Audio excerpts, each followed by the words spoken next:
आज आम्ही काठोडा येथे पारधी बेड्यावरती आलेलो आहोत। वेदिका चव्हाण नावाच्या एका छोट्या 12 वर्षाच्या मुलीचा पाण्याच्या भटकंतीत झालेला मृत्यू याचा शोध घेण्यासाठी किंवा इथल्या परिस्थिती जाणून घेण्यासाठी आला। त्या सगळ्या महिला आहेत पारधी बेड्यावरच्या। यांचं दुःख पाहिल्यानंतर असा प्रश्न पडतो, जगात यापेक्षा वेगळं दुःख असूच शकत नाही। एखाद्या आईचं 12 वर्षाचं मूल पाण्यासाठी जाते आहे आणि आपण आता इथे बघतो आहे, मृत्यू झाल्यानंतरही या गावात अजूनही इथल्या स्थानिक आमदारांनी किंवा इथल्या स्थानिक नेत्यांनी पाण्याची व्यवस्था केली नाही। अजूनही इथे टँकरने पाणी पोहोचवलं जात नाही। आज आपण बघतोय प्रत्येकाच्या घरी नळ आहे, पण नळाला पाणी नाही। आणि पाण्यासाठी झालेला मृत्यू 15 दिवस 20 दिवस होऊन गेले, अजून शासनाची कुठलीही योजना पाण्याच्या पुरवठ्यासाठी या गावात येऊन पोहोचली नाही।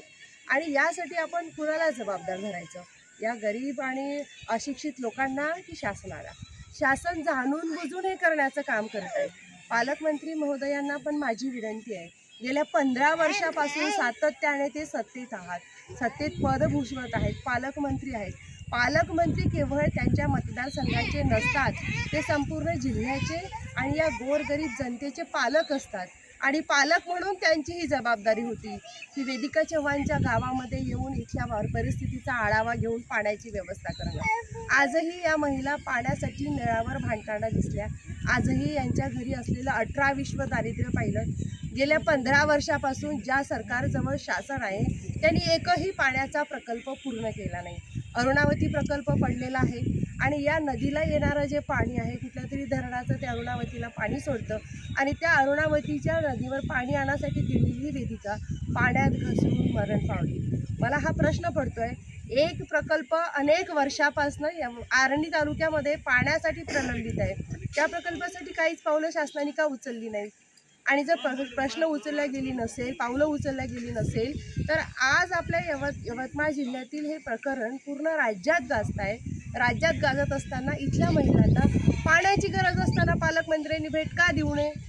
ही मुलं पालकमंत्र्याची मुलं नाही आहेत का? किंवा इथल्या महिला पालकमंत्र्याच्या लाडक्या बहिणी नाही आहेत का? इथल्या महिलांना कायदेशीर हक्क नाही आहेत का? इथल्या लोकांना जगण्याचा आणि पाण्याचा अधिकार नाही देऊ शकत सरकार? आणि आपण सगळ्यांना लाडक्या बहिणीच्या घोषणा सांगतोय, एकही महिला इथली लाडकी बहीण नाही आहेत का पालकमंत्र्याची?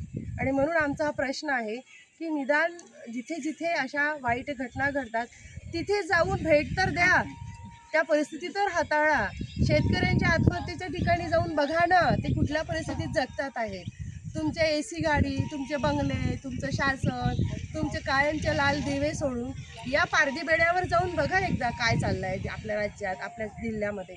आणि म्हणून माझं आव्हान आहे इथल्या स्थानिक लोकांना, आमदारांना पण, पालकमंत्र्यांना पण, तीन मंत्री आहे यवतमाळ जिल्ह्यात।